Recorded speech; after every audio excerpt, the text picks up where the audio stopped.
For joining this afternoon. My name is John Beltran. I'll be hosting today's session. Today's session is Coach the Coach, helping sales managers be inspiring leaders that drive results. Thank you to everybody that's been attending our inaugural Momentum 2020 event. I know we're starting to wind down. It's been a very successful week. And we also would like to thank our event sponsors, so Outreach, Zoom Info, Connect and Sell, AirCall, Sapper Consulting, ScaleX, and Speckit. Please visit our sponsor page at the Momentum website. It's momentum.execvision.io to learn more about these great organizations. A few housekeeping items before we start. We will be recording today's session. We're going to be sharing it with everybody after the event concludes, so most likely early next week. If you have any technical issues, please enter those in the chat window, and also if you have any questions for the speaker, please enter them into the Q&A. What I'd like to do now is go ahead and turn things over to the one and only Keenan. For those of you who don't know Keenan, if you haven't had a chance to check out our Coach the Coach webinar, I definitely recommend you do so. If you're an ExecVision customer, please contact your CSM and they'll be sure to share the recording with you. But without further ado, the author of Gap Selling, Mr. Keenan. So, baby, thanks a bunch. Thanks a bunch. Glad to be here, everybody. So we're going to have some fun with this. I appreciate you guys coming and sitting in front of your Zoom again. I mean, man, I can only imagine how many Zoom calls y'all have been on. But I'm not a big fan of talking to a screen. So hopefully as I go along, you guys will throw out your questions. You'll leverage the chat or whatever you need to do to stay as engaged and as involved as possible. So it's not just you staring at a screen. It's just not me talking to a screen. So as stated before, it's going to be about how to coach, about coaching and the importance of coaching. And I'm going to help you as coaches coach your sales team better, because at the end of the day, it makes a huge difference. We did a survey not too long ago where we found that people who are coached are 32% more likely to actually achieve quota than those who aren't. So in that to itself, you get a 32% uplift. You learn to be a good coach and coach well. So we're going to talk a little bit. We're going to talk about today. We're going to talk about coaching, and it's hard. So I want to keep that in mind. It is not an easy thing to do, and most people don't do it well. We're going to talk about the importance of paying attention, right? So coaching is more about paying attention than anything else. We're going to be talking about, you got to know what the outcome is, right? It's all about the outcomes at the end of the day. You got to have a method or a process. You just can't do it. It just sort of haphazardly. It doesn't work that way. And then finally, coaching is not a performance review. I think too many people see coaching as a performance review, and you need to understand you have to separate those two and understand that they are not one in the same. So with that, look, coaching is hard, okay? Coach, it's about them, okay? It's not about you. Look, you reap the benefits. If you're a good coach and you do a good job coaching, then you're going to benefit from the outcome. So I get it. Like, you do it, you get something out of it. But it's sort of like giving a Christmas present at the end of the day. If you do a really good job with Christmas presents, then it's about giving to that person, and you're focused on that person. And the better you do it, focusing on that person and giving to that person, you get out of it. You strengthen the relationship. You feel better about yourself. You feel all the warm and fuzzies as you see them get all excited about what you gave them. So really, I mean, at the end of the day, you get something out of it. But the whole coaching aspect and process is about focusing on them and what you can do for them and what you can give to them. It's a giving exercise. It's not a taking exercise, okay? So you really, really need to keep that in the top of your mind, and that, look, I'm doing this to give to my salespeople, to give to that individual salesperson, right? And so from that, it's about their improvement, right? It's about development. It's about growth. It's about expansion of skill sets and awareness and capabilities, etc. So when you sit down and think about coaching, excuse me, in many ways, it's not just about, can I get the numbers up or can I get them to sell more? Excuse me. But it's also, am I helping them improve? Am I helping them helping their growth as a talent, right? So every person that works for us has a certain level of talent. They have a certain number of skills. And in most cases, nobody reaches those or maxes out at those. So your ability as a coach to get them to the next level, to get them, what I like to say, great coaches can get people to do more than people can do by themselves. Like that's really a definition of a great coach to me, is that without the coach, that person couldn't have done as well as they could have with the coach. So I'll sort of say it again. Great coaching is the ability to get more out of people than they can get out of themselves. And so in order to do that, you have to put them in the center. And you have to make sure that the whole coaching process is built around them, what they need, what they want to develop, how they need to develop, how it fits within their external goals, how it fits in what they're trying to accomplish. It's always about them and how you can make them better and deliver the things that they're looking to happen. Okay. In order to do that, though, you have to connect.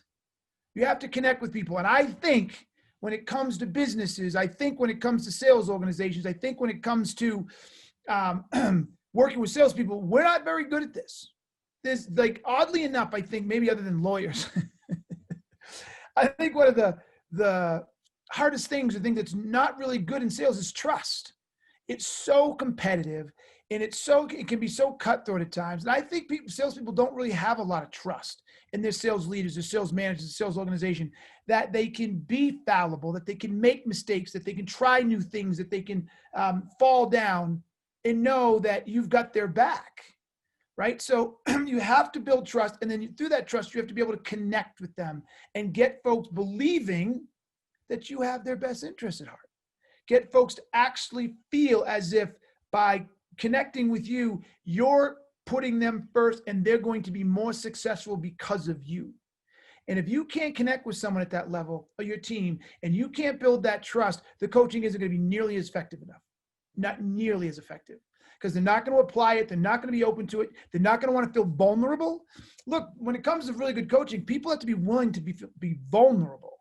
They have to be willing to let their guard down and know that by letting their guard down, you're not going to take advantage of that. You're not going to, how do I want to say? You're not going to use that later against them, etc.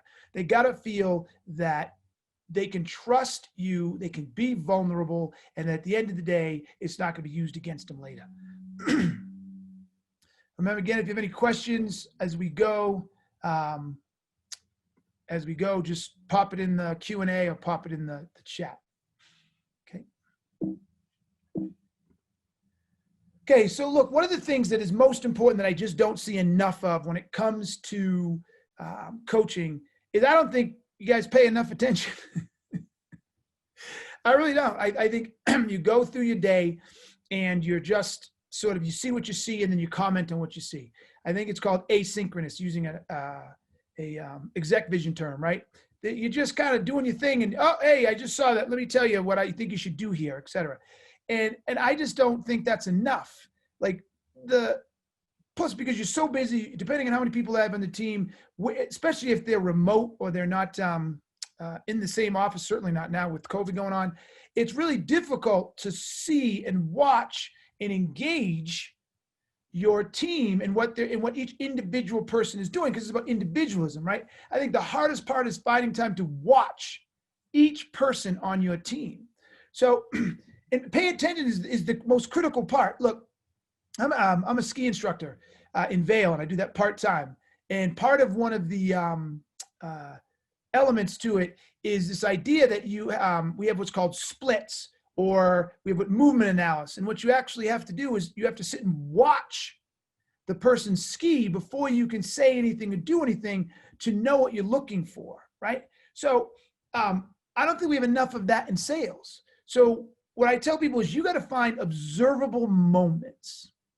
And ideally, these could be observable moments that are repeatable and that you can rely on and do regularly. So for instance, some observable moments that I think are pretty good that you can use, for one is pipeline meetings. In a pipeline meeting, if you know you're going to be coaching someone this week or plan on doing some coaching, pay close attention to what that person does in the pipeline meetings, right? Pay close attention to how they respond to the questionings. Pay close attention to how much they know about the deal. Pay close attention to what type of deal strategy they built. Pay close attention to the type of information they've gathered about that account, where they think that account is, how well they're connected to the decision makers, how well they're connected to the buyers, how well they understand the next yes. Like, pay really close attention in that environment. Watch, observe, take notes, right? There's one. Another one is listen to live calls. If you can't get on the phone and just sit there and listen to the outbound calls, sit there and listen to the discovery calls, sit and listen in on demos, sit and listen on the close calls, right? Find time and put it on your calendar to literally listen to a live call. And again, take notes. Try to understand what's going on. What are they saying? What are they doing? And look for areas that you can help them and coach them, okay? Another one is read emails.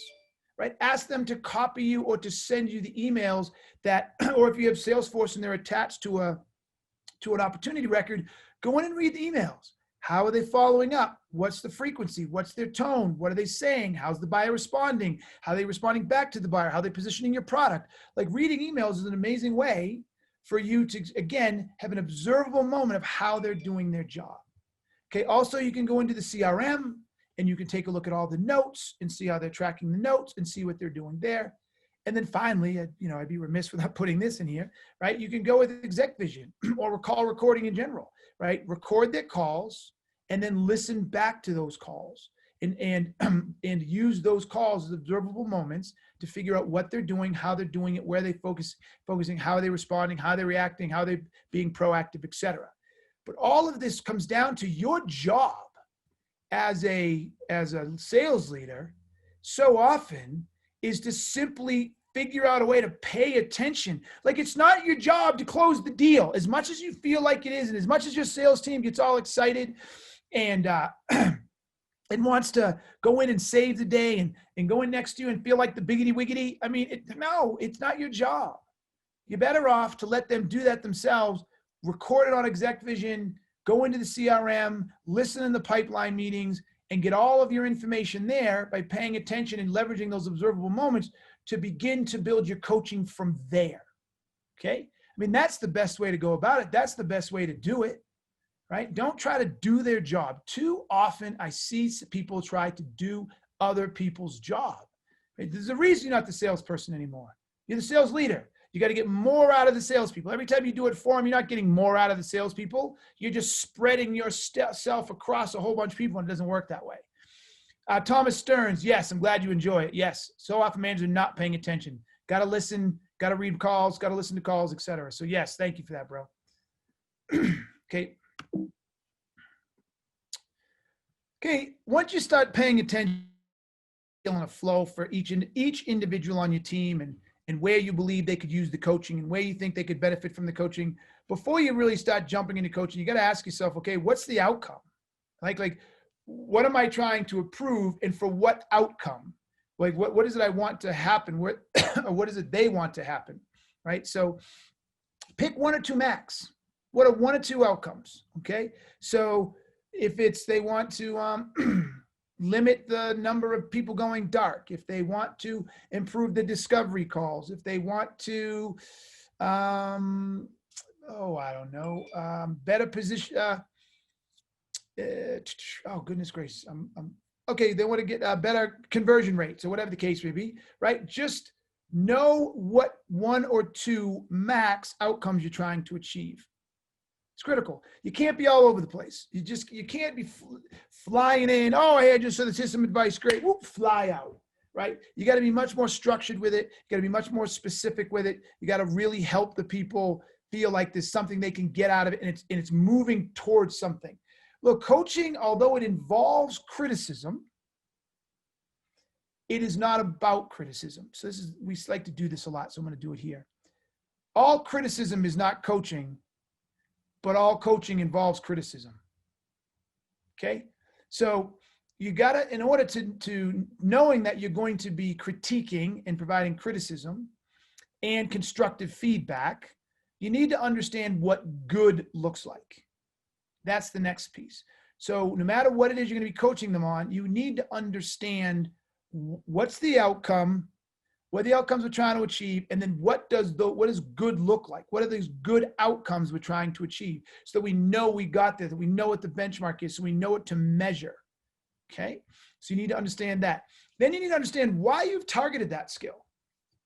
Like, why did we do that? Like, why is that skill important? What is the context of that overall skill?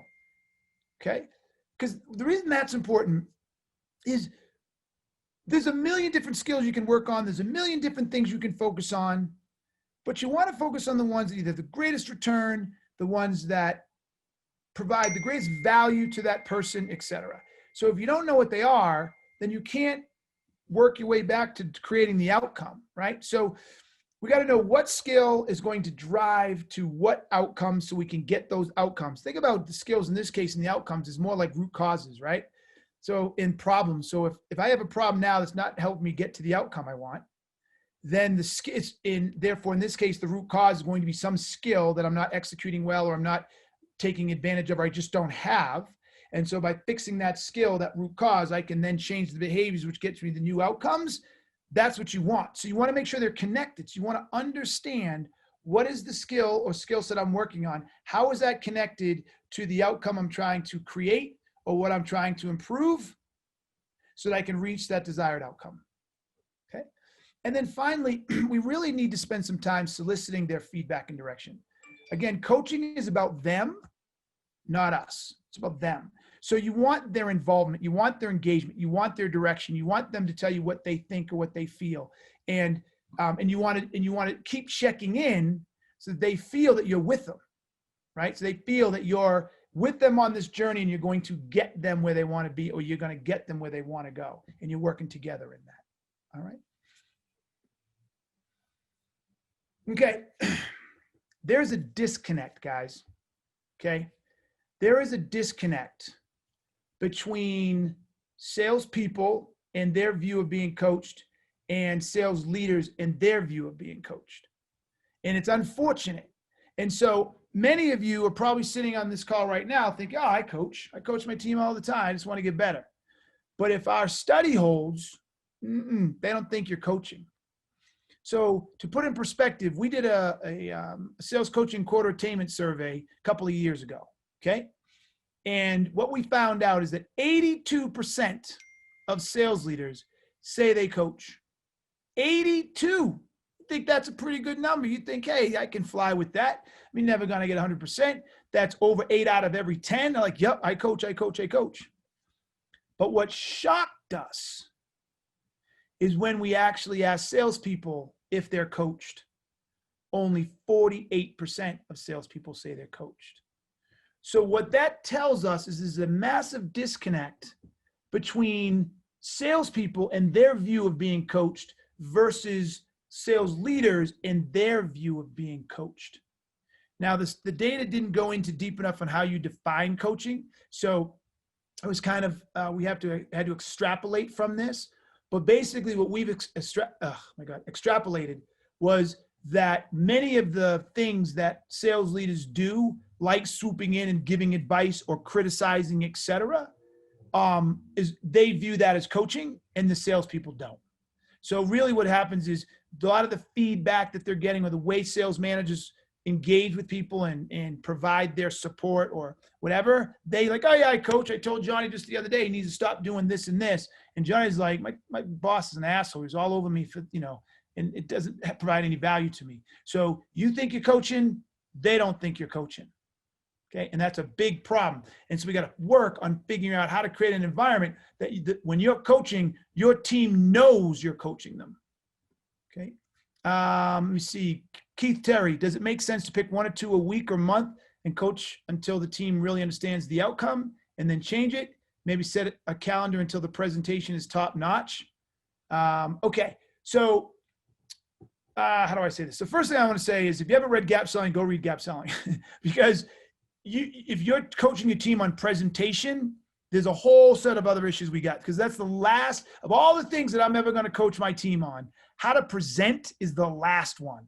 Okay. There's all these other skills. I want to teach them about discovery. I want to teach them about how to ask certain types of questions. I want to teach them how to get to challenge buyers. I want to teach them how to ask provoking questions. I want to teach them how to deliver a demo that's targeted, like a whole bunch of other things I want to teach them before I teach them presentation. But that is a side note. It's a great question. And I'm going to get here in a bit about to show you how to do a cadence. So I technically like to stay in a skill until they feel that they've got it, and then they can run with it and play with it for a while. And I'm like, okay, they're doing fairly well. And then I'll move to another one. I'll come back to that one 2, 3, 4, 5 months later to see if it's stuck and it's stayed. But I don't move on too fast because I want it to stick and I want to see what's going on. And I'll show you in a minute something that's called absorb and apply. And we want to make sure that they're applying it at least decently before we move to something else. Now, there's a whole bunch of exceptions to that rule. One could be the something bigger that's causing more pain to come up, so we want to switch. Another one is that skill's not that important. And so we don't want to spend too much time on a skill that's not reaping the benefits. So there's a lot that goes on there, okay? Okay, Thomas Stearns, yes, coaching is not driven by recommendations. It's a dedicated, yes, sir. Stanga, great point with not moving too fast. How do you help senior leadership from causing the managers from moving to another topic too soon? Okay, great question. And Stanga, this is it. It should be a collaborative effort. Managers should not be dictating what's being coached, right? They could say, look, I'm seeing these things. These are the things that I think that you could get the greatest value in from a coaching perspective. Does that align with you? Is that what you'd like to be coached on, or is there something else that you'd like to focus on that you think is causing you more challenges? Collaboratively, you should be staying in it together and asking the salesperson how they feel. You should be able to watch, and again, we'll talk about that in a minute, to see if they're making progress in their application, et cetera. So go back to my skiing thing, right? Again, this is why I love sales. I'm up to my eyeballs in sales, and I love it. But man, this is what bothers me about sales organizations. There's still too much of the old school shit in sales organizations. Go super fast, be the most aggressive, get it done. We talked about that, move on, stop standing still, blah, blah, blah, blah, right? And they just blow people over and they run them over, okay? And so the metaphor I would like to make here is going back to my skiing. If I go out and I teach someone how to put on their skis and get their skis, and I teach them how to coast down a hill, and I get them to make very small, initiate very small turns and check their speed on a flat or slight incline, and they're like, okay, you've done this. Now we got to go to the blue. Okay, you did this. I mean, the green. Good. Now to the blue. They'd be dead. They'd be dead because I want them to go faster, and I moved them off the bunny slope onto the green, onto the blue, onto the black, and I kept pushing. They'd be dead, or they'd revolt. They'd be like, I'm not going down. I'm not doing this. I'm not ready. I'm not doing this. No, I'm not doing it. Same thing here, right? Managers, just slow the fuck down. It's not a race. It's not a contest. Okay. This is not football. This is not, I'm the biggest, toughest dude and I'm going to blow everybody. Slow your ass down. Take a minute to give. Stop trying to take. If you're going too fast, that means you're focused on you. You're focused on your organization. And that's what I said. It's all about them. Go at their speed, let them absorb it, let them apply it. You watch, you provide support, you help them get through it, you give them exercises, you give them, what's the word I'm looking for? It'll come to me in a second. So you give them the drills, right? You give them drills, everything and anything to help them get better and stay in it.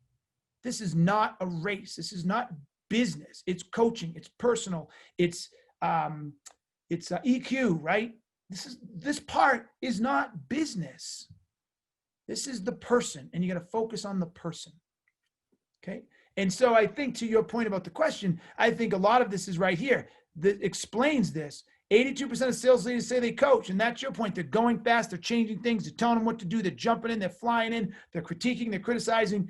And they're like, yeah, I'm a coach. I'm coaching all the time. Yeah, I got this. And the salesperson sitting back and like, this sucks. I'm never getting coached. I'm not getting coached. I'm getting yelled at. I'm getting told I'm doing it wrong. I'm getting criticized, et cetera. So you got to create a place where the salesperson feels they're coached. That's what it's all about. The salesperson has to feel they're coached. If they don't feel they're being coached, you're not coaching. And I don't care how much feedback you give them. I don't care what you're doing. Keith, how do you temper speed in coaching when others are pushing for immediate results? Okay. You have to separate the coaching from the demand or need for results. Great question, but they're separate. So if someone's not getting the results, then you can keep coaching. So when I say speed of coaching, I mean how quickly you jump from coaching thing to coaching thing. So if someone's not making the results from a coaching perspective, you should sit down and get with them and say, okay, hey, you're not making results. Let's talk about what's going on and what's happening. And you should be able to, through the observable moments, that's why the observable moments are so important. You should have been able to ascertain where you think the one or two things, maybe three at the most, they're doing that are most contributing to the lack of results. Okay. Once you've determined what those are, you can say, look, I think this is the one or two things most contributing. What do you think?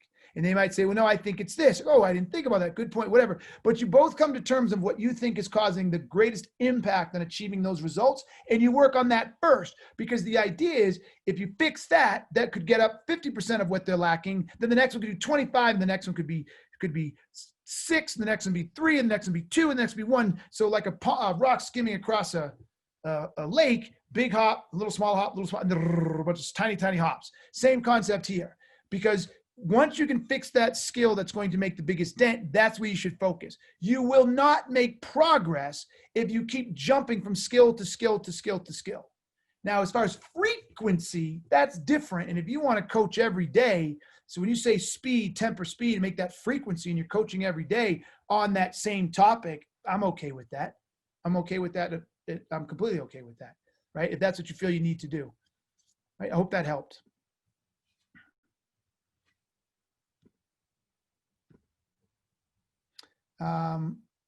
Okay, I thought I saw another one here. Okay. So you got to have a process. Okay. You got to have a process in coaching. We got to get away from this reactive coaching. So I have a process that I use that I've talked a lot about, and it's this. First, as I share with you, you have to create observable moments and be in a place where you can observe. So the first thing you do is you find as many observable moments as possible. You take your notes, you do whatever it is you need to do, and you observe that person, okay? Once you've gone through the observation stage, you've had your observable moments, then you have to describe what you saw. Now, this is going to be hard for many of you because you're going to want to describe what you didn't see. Notice what I said right there. You're going to describe what you did not see. And that doesn't help from a coaching perspective. You want to describe what you saw, okay? And then you can build on that later in a second. So you can say, I saw you, you pause for a long period of time between this. I saw you ask a lot of questions around their goals. I saw you asked a lot of questions around,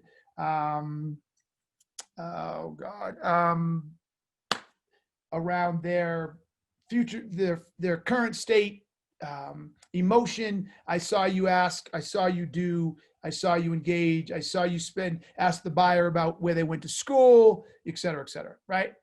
And then you can tell them what the impact was, okay? So, and because I saw the impact was, we didn't get to this, or we couldn't make that happen, or the buyer started to quiet down, or half the conversation was spent talking about the fact they went to Michigan and we lost valuable time. So once you start describing, then you want to describe the impact of what you saw. Okay. All description, not what they didn't do. Right. Then you want to prescribe. Now that you said, this is what I saw and this is the impact of the outcome of what I saw. Now let me make a suggestion, and you want to prescribe something. Instead, you should consider this, or instead try this, or the next time I'd like you to try this, or on our next call, I want you to do this. Prescribe what you want them to do, okay? And then get confirmation that they're hearing you. And then what you want to do is, in that prescription, you want to tell them what you believe the new impact or outcome should be. So then when you say, well, look, I'd like you to ask these types of questions and focus more around this. By doing that, you should see this outcome. You should see this impact. That should tell you heading in the right direction. So you give them that feedback, you prescribe what you think they should do instead of what they were doing before, and then you tell them what the what type of outcome or impact they should see by taking those steps and making those changes. Okay? So that's your job. Okay? They have a job too. Now, granted, it's still collaborative. I mean, you're not sending them out on their own. It's still collaborative, but they have a job too. And their job is to absorb, to make sure they're absorbing what you're sharing with them. And now it's your job to make sure they're absorbing it. So there's two concepts when it comes to learning and growing and developing skills. The first one is the absorption or understanding of the content. So again, I just, it's a perfect fit, this idea of skiing. When I tell someone that, look, I'd like them to be a little more fore aft, a little over their skis and not leaning back on their skis, because I observed them on their skis before. And I knew that because I could see their hips behind their knees and sitting over the tail of the tail piece of the heel piece of the, oh my God, I can't talk, of the binding, right? And so I'd like them to move that forward and put their hips over their ski boot and just in front of the toe piece of the binding, okay? And so I'm just like, do you understand that, right? Are you absorbing what I'm saying? Are you understanding the feedback? Are you understanding the concepts? Are you understanding what I'm prescribing? You need to validate that, okay? Once you validate that and they know it, okay, that's half the battle, but now guess what? They still got to apply it. And that's where it gets hard, right? It's not always going to be that confusing for them to understand what you're asking them to do, but it can get confusing when they have to start to apply it. So they say, yeah, I got it. So I'll say, great, make a few turns, and they'll start and they'll make the first turn, and like clockwork, the minute they start to it, so they're right over there. Their skis, their hips are over their ankles, and they're just shy of the toe piece, and they start to make the turn, and I can picture it already, and they start to make the turn, they go like this, and they literally lean back to make that turn, and then they're back seat the rest of the way, and they never bring it forward again. So I watch them, and I make a few turns, and I come back, and I come down, ski to them, I say, okay, stop, let me show you, and watch what I do. Let me show you what I just saw. I saw when you came to the turn, the minute you came to the turn, you fell back in the ski, and you moved your hips back behind you, and you finished the turn, then you stayed there. So let me prescribe again, try this. Here's my prescription. Does that make sense? Apply it, wash, rinse, repeat, right? That's literally how it works. Wash, rinse, repeat. And so over time, as you see them make the incremental gains from an application perspective, you can just keep tweaking it with more observations, more descriptions of the action, some smaller and smaller prescriptions. Sometimes it's just reiterating what you already told them. Then it could be the application of drills, and you're just trying to get that embedded into their muscle memory or whatever it is you're working on, and you just keep repeating that. And as you see the progress, you'll start to know if you can move on to something else. Okay? I see we got a question. As you progress in coaching, should we ask the reps to self-assess and self-prescribe? Self-assess for sure. Absolutely self-assess for sure. The prescription piece, so that's a tough one. So let me phrase it. Yes, there's nothing wrong with asking them to self-prescribe. Nothing wrong with it whatsoever. Just be careful you're not asking them to do something they can't do. So I think there could be some reps who are aware of what they're not able to do. And so they can self-prescribe. You sit there and maybe it's have them watch an exec vision and listen into an exec vision and tell you what they see. So absolutely. I absolutely love that. Just be careful if the rep doesn't know. Okay. So again, just because it's easy, because I'm sure we have a million people on all these different types of companies, et cetera, they may not know what good looks like, or they may not know what their mistakes are. So back in the skiing example, if I would ask someone who's an intermediate or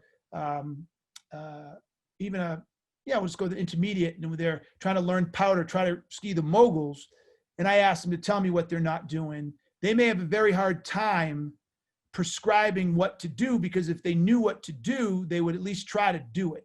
So now you can have people who are experts in the moguls and they know what they're not doing right by watching. So yes, they can prescribe, say, oh, I know what I need to do. I really need to shift my weight over here. And is that right? And then the coach will be like, yes, it's exactly right. How would you do that? I don't know. Okay, let me give you some drills and help you. So the answer to your question was long-winded, but it's yes, you can do that. Absolutely do that. I encourage you to do that, but be prepared that if you get someone who's too far you get them too far over their skis, no pun intended, they won't be able to prescribe because they don't know what they don't know. Did that help, Thomas? Okay. Oh, we have another one. Hold on. Oh, I can't see that one. So, John, if you could let me know the Q&A one in there, I can't access those. Yeah, Mitch is asking, would you share this coaching approach with your team? Expectations on both ends. Oh, absolutely. Yeah. Not the team. No, not the team. The individual, right? So, this process, absolutely, I would say, okay, here's my process, and it's pretty simple. They'll get it, but absolutely. So, okay, this is how I'm gonna coach you guys. I'm gonna look for ways to observe what's going on. You can expect them to describe to you what I see, and then I'm gonna prescribe some changes. I'm gonna look for you to make those changes. I'm gonna see how well you absorb those changes. Maybe give you some drills if possible, role plays, whatever, and then I'm gonna track how you apply my prescription or my feedback. And then I'm going to wash, rinse, repeat. I'm going to see what you did, and we're going to do it all over again. I should usually make these a circle, right? So yes, the answer was absolutely. Great question. Yes, thank you. Okay. So, oops. Okay, so from here, this is where the cadence comes in. Okay, and the cadence is pretty important. And this goes back to the question, do you tell your team? You can tell your team about the process, but you also, most importantly, you want to tell them about the cadence. Now, you guys can choose whatever type of observation cadence you want. That's on the left column, right? Do you want it to be sales calls? Do you want it to be live sales calls? Do you want it to be, when I say sales calls, I mean, well, it could be anything. It could be, i.e. the weekly sales call, the pipeline meeting is what I'm saying here, right? It could be that you plan or you agree to sit on one sales call a week. It could be that you are going to listen to an exec vision call once a week. So these weekly ones, and they don't have to be weekly, this is just a suggestion, are targeted at observable moments that focus on the selling skills, their core job skills. In this case, it's going to be sales. Okay. And so you can do these weekly, you can do them every 10 days, but you set them up that you're going to have at least one of these a week where you go through something and you're focused on their tactical selling improvements, right? So the topic could be, pipeline development. It could be discovery. It could be delivering demos. It could be the ability to challenge a client. It could be anything. I mean, like, you get to decide and you work with them to decide, but it's going to be focused on the day-to-day activities of the job. Okay. So when you see here objective, it's improve the day-to-day skills of selling, getting better at the core job. Okay. Again, pick any frequency you want. It's really up to you. But if you have 10, 12 people, you may not be able to do this more than once a week, but at least weekly. Okay. Then from there, you want to put these in the calendars and have them standing. You should be standing times. Put them in the calendar, and everybody knows they're coming. They should be in there, and you got to stick to them. Look, I'm not going to bullshit you. This is hard. And I had these standing for my team, and we started missing them and getting lax. And my COO had to come on and say, "Keenan, get your shit together. Like, these need to be followed. You need to be staying on top of these." So you build these, you put them in their calendars, and you make sure that you stick to them. Because if you start slipping, they're going to start slipping. And then they're not going to see value, and no one's going to show up. No one's going to be a few minutes. Same thing. If you have these weeklies, you had better pay attention, and you better show up with some observable moments or something to talk about in that week. Because if you show up like, I don't know, really didn't get to anything you want to talk about. No. Okay, great. See you later. You're done. You're not coaching anymore, and it's a waste. So whatever your frequency is, make sure you can stick to it and you come with substance and value for these. Okay. The second one, the observable cadence, is personal development and growth.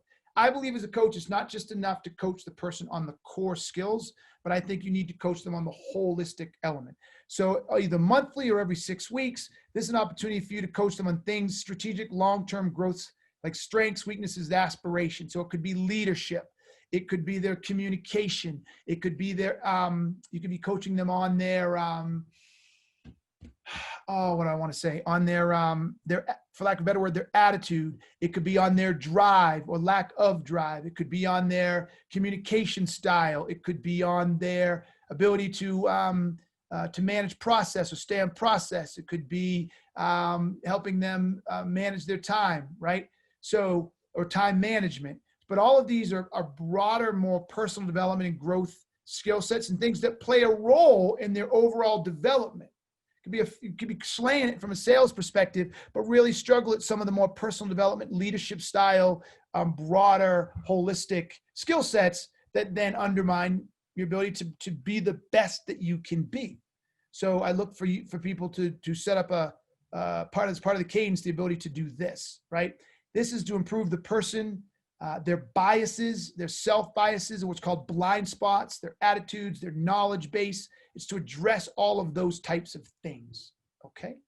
And when I say biases and blind spots, you guys know what I'm talking about?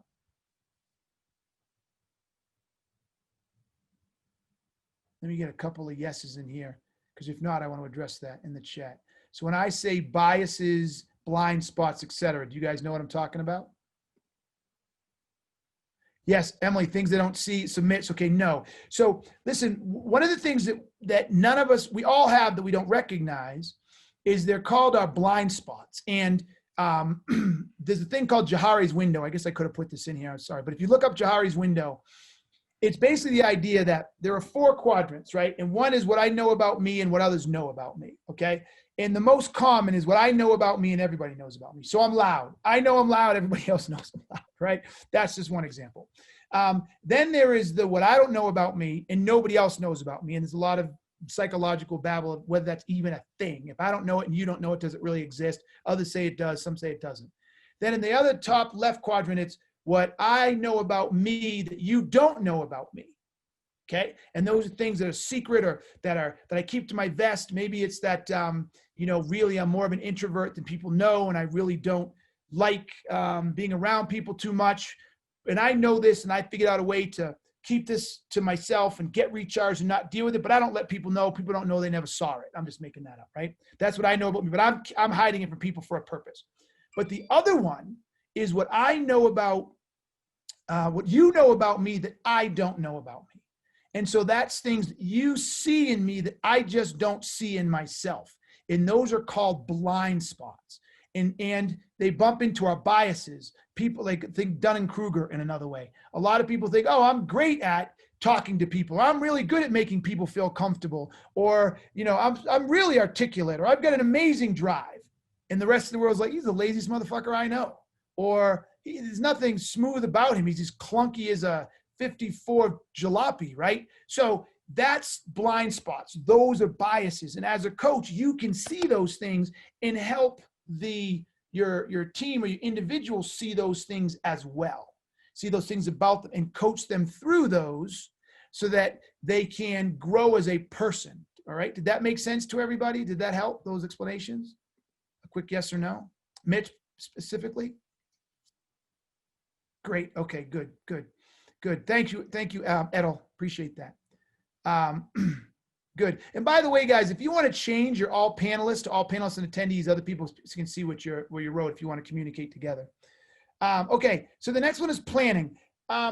This isn't for everybody, but depending on the role, the level of sophistication in the role, et cetera, I actually like to know that people have the ability to plan, have the ability to deliver, to execute, et cetera, and be forward thinking and be proactive. So I like building what are called quarterly plans, quarterly execution plans, and it forces the people on my team to come together once a quarter and tell me what their quarterly execution plan is, what the goals are, what the strategies are, what initiatives they're going to develop, what the tactics are going to be, how they're going to measure success, who needs to be involved.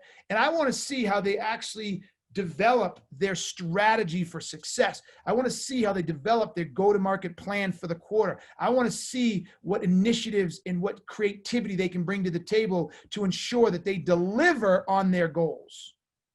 So I use quarterly business reviews, but not the typical ones. I use quarterly business plans and the reviews to evaluate their ability to do this. And that's a huge observable moment into itself. So by creating these quarterly business plans, that creates an observable moment for me. And then through the quarter and then the actual execution or the delivery of the execution at the end of the quarter, the actual review gives me another observable moment. So I have two now that helps me understand and evaluate how deliberate my team is in making, or each individual on my team is in getting their goals, how deliberate they are in getting those goals, and what steps, creativity, actions, et cetera, they determined they needed to apply to get to those goals and whether or not they work. Okay, so the objective is strengthening the ability to deliver and tying the two together, execute and deliver and tying the two together. All right. I see another question in here. Oh, Jahari Window, thank you. Thank you very much, Edel. Do planning sessions one-on-one? No, I do them as a team. Great question, Mitch. I do them as a team because I want other people to be able to learn. It's a great opportunity for everybody to learn what the other people are doing, what's working, what's not working, et cetera. So great question, Mitch. Great question. Okay, and then finally, which is not coaching, and I'll talk about a second, is the overall performance reviews. Have those in there. Have them once a year. And here's the cool part. This is not coaching. I'm going to talk about that in a second. Okay. This, if you do all this coaching well the whole year, the annual review should be a cakewalk, because you've been with them the whole time. You know where they are. You know what they're good at from a personal development growth, their attitude, their knowledge base, their blind spots. You know their tactical selling strengths, where they've improved, where they haven't improved, what they're working on, how that's relating to results. You know how they plan and execute. And if their approach to planning and executing is delivering on their goals and objectives. So you've got the whole thing. Because if you really think about it, that's it. Like when it comes to being successful, how well can I plan, right? And how well can I see what I need to do? How well can I see or build strategies, see the landscape, see the objectives? How well can I create something that will make that be successful? Do I have the broader leadership skills, knowledge base, understanding, information, creativity, what's the word I'm looking for? Oh my God, what's the word? Complex thinking skills. Do I have all of that to actually execute that plan? And then finally, do I have the baseline tactical skill sets to actually do the job and to make it happen and to close it out? That's it. Like that's all of it, right? The tactical skills, the broader development leadership skills, and then the planning skills. You get all three of those nailed, then you know where they are, and the performance reviews are a cakewalk. So schedule those in once a year at the end, whether your company does them or not. Okay. And so here's about this idea is coaching is not a performance review. I can't say this enough, guys. Performance review, you get one year, or if the person is really fucking up and you need to call them aside and say, look, I need to do a quarterly performance review, or we need to have a talk, whatever, then you make it that. But performance reviews are judgmental. They're designed to be judgmental. You're doing a good job. You're not doing a good job. That's what a performance review is. And a performance review starts with the results and then works its way down into the behaviors and works its way down into the approaches, right? But they're detached, right? It's the idea is the whole point of a performance review is to evaluate, are you doing what's expected? And do we want to keep you for that? Do we want to give you a raise for that? Do we want to give you accolades for that? Do we want to tell you to keep doing it, stop doing whatever? But that's literally it. We're reviewing your performance to judge it. Coaching is not about the performance. We're looking to help with the outcomes, no question, but you're not judging the outcomes right now. You're judging the approach. You're judging the skill. You're judging the application. You're judging the absorption only in terms of improvement, not in terms of good or bad, not in terms of right or wrong. And now that may seem like semantics, and it may even seem to some of you like being politically correct, but trust me, it's not. When people are coached, coaching has to feel safe. Performance reviews are not meant to feel safe. Can we agree on that? Right? When I do a performance, I'm not here to make you feel safe. I'm here to tell you what's going on. It's just factual. You're not cutting it. You are cutting it, whatever. Coaching has to feel safe. If they feel their performance is being measured, the value in the coaching is not going to be there because people will not get vulnerable. They will not open up. They will not feel comfortable pushing the limits. They will not feel comfortable getting out of their comfort zone. And they're going to keep going back to what they know. So guys, I want you to think about golf for a second. I'm sure those of you who golf will get this. Like anytime you take a golf lesson, you sort of, you slide back a little, right? Well, anything else is similar. When you get coaching into something new, you're here and then you come here, right? You regress. And then as you're trying the new grip or you're trying the new whatever it is, and then you keep working out and you come here and you finish higher. If you treat coaching like performance reviews, people are not going to go here. They're not going to allow themselves to slip. So the minute you're out of sight, they're going to keep doing what they think is working that makes them feel most comfortable because they're afraid to slide back. Okay. So I cannot emphasize enough that at the end of the day, coaching is about them. Coaching is about their development. Coaching is about allowing them to feel vulnerable. Coaching is about you being a partner in their own development. It's detached from the goals. You want the outcomes, but you're not coaching because they're behind. Let me put it that way. You don't coach John because he's behind, but you don't not coach Steve because he's ahead. You coach everybody. The guy ahead, the guy who's at plan, the guy who's behind. You coach them all, and you coach them all as if they're all in the same place. How do I get better? How do I get the guy who's ahead of quota by 5%, get him to 20%? How do I get the person who's at quota to 110%? How do I get the person who's at 70% to 90%? Right? How do I get individual improvements across each person, regardless of where they are in their overall performance in the company? That's coaching. And that's how it should be looked at. And they should feel that's what it's about, regardless of where they are. And that's the flip side. You're going to have some people like, I'm at 110%, I don't need coaching. Really, you dumbass? Like if you get that person, you should really think about letting them go because you don't want anybody who's not coachable. Name me, well, you could do it. There are a few, but there's almost no professional world-class athletes who don't have coaches. That's for a reason. Like literally, world-class athletes, they all have coaches. So that rep who's like, oh yeah, I'm on 110% quota. I've been going on President's Club every year for the last 10 years. And I don't need coaching. I got this. Da, da, da. Hey, fuck off. You do. And you say it again, I'm going to bounce you whether you're 120% a quarter or not. Because the truth of the matter is, if you've been doing this all these years without a coach, imagine how far you'd be with a coach. Right? So again, it's coach everybody equally. Don't treat them like performance reviews. It's about them, not you. I got a question.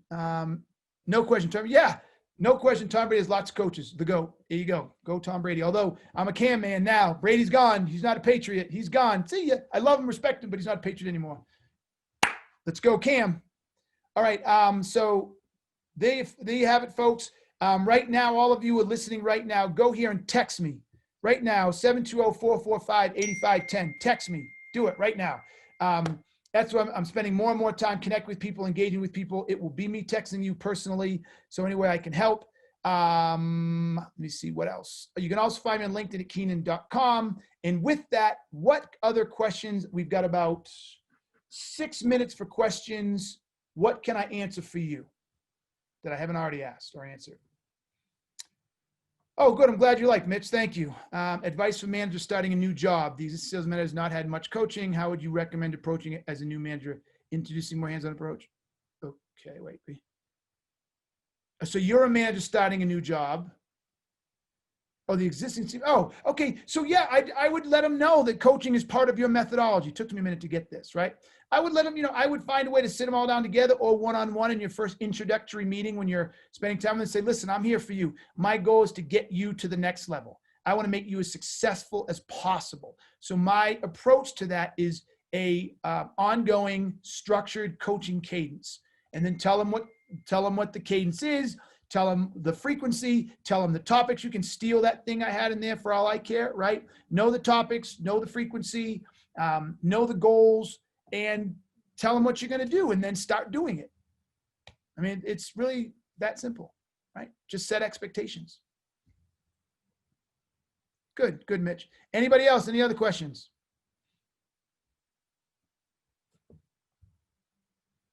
Who's text me? Come on, who's text me? I want to see who's going to text me first. I don't see any more questions. If there are no more questions, way to go, Keith. I'll see you in a minute. So, all right. So thank you very much, Thomas. I'm glad you got the session. Thank you. John, I think that's good. Yeah, thank you so much, Keenan. Hope everybody's enjoyed the conference so far. And if you're not already registered, go ahead and hop over. We've got Jill doing the closing remarks here in a few minutes. Take care, guys. Thank you. Take care, guys.